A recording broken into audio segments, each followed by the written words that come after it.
एक लाइन का मेरा प्रश्न है, जिस खिंग्याते पर आंदोलन के बाद 2 करोड़ की रिश्वत का मामला सीआईडी ने दर्ज कर लिया, उस सीआईडी पर कैसे भरोसा किया जा सकता है? इसका मतलब कि सीआईडी कर ही वही रहे जिसमें सरकार बची रहे। अब ये छात्रों को तय करना है कि अब आगे लड़ना है कि नहीं लड़ना। अच्छा हाँ, एक चीज तो बता दिए, राहुल गांधी की चिट्ठी का कुछ असर है क्या सर?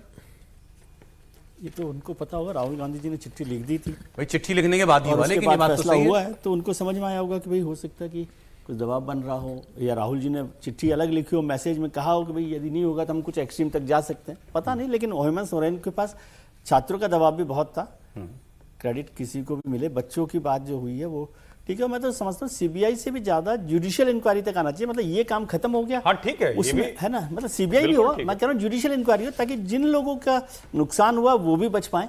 विजय जी, तो रिटायर्ड जज की जांच क्या होती है? वही कह रहा हूँ विजय जी, इसका कोई अंत सिलसिला आप देखेगा नहीं, जो बच्चों का नौकरी का बात मैं अपनी बात कर रहा हूँ। अब इसका एक परिणाम, सौरभ देखने को मिलेगा जी। अभी हमने पटना का सुना है कि पटना में भी शुरू हो गया है। हाँ, अभी खबर बताता हूँ, मैं आपको बताता हूँ। फिर मध्य प्रदेश में शुरू हो जाएगा, फिर ऐसे ही धरना राजस्थान में होगा, फिर ऐसे ही धरना जो है वो केरला में होगा, फिर ऐसे ही धरना तमिलनाडु में होगा।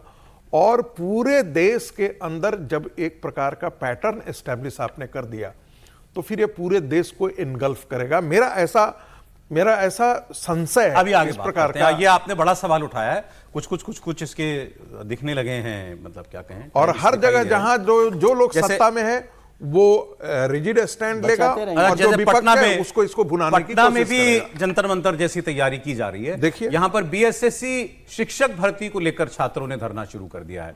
गर्दनी बाग में छात्र नेता दिलीप कुमार ने आमरण अनशन शुरू कर दिया है। इनकी मांग है कि बीपीएससी और टीआरई 4 भर्ती परीक्षा का विज्ञापन जल्द से जल्द जारी हो। बहाली के लिए पीटी और मेंस की जगह एक ही परीक्षा ली जाए। बिहार कर्मचारी चयन आयोग मतलब बीएसएससी परीक्षा की तारीख घोषित की जाए। इसमें लाइब्रेरियन, कृषि शिक्षक और दूसरे विभागों की लंबित बहाली प्रक्रिया पूरी हो। परीक्षाओं में डोमिसाइल नीति लागू करने के साथ सुधार हो। इस बीच खबर यह हमारे पास आ रही है कि छात्रों का अनशन शुरू होते ही सम्राट चौधरी की सरकार हरकत में आ गई है और सोर्सेस से पता चला है कि आज शाम तक बीपीएससी की तरफ से शिक्षकों की बहाली का विज्ञापन जारी हो जाएगा।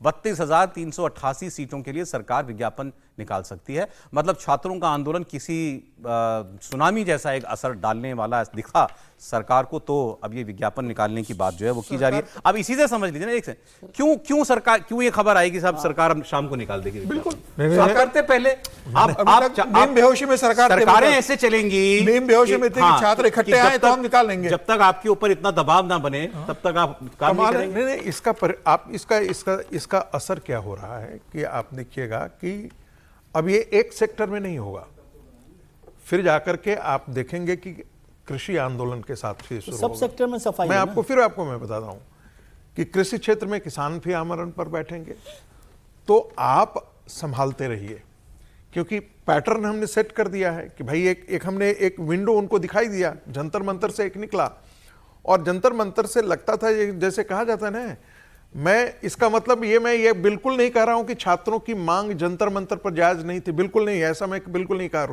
हूं। शिक्षा से संबंधित मांगे जायज थी, लेकिन जो इस्तीफा की जो बात की जा रही थी कि इसका इस्तीफा होना चाहिए, उसका इस्तीफा होना चाहिए,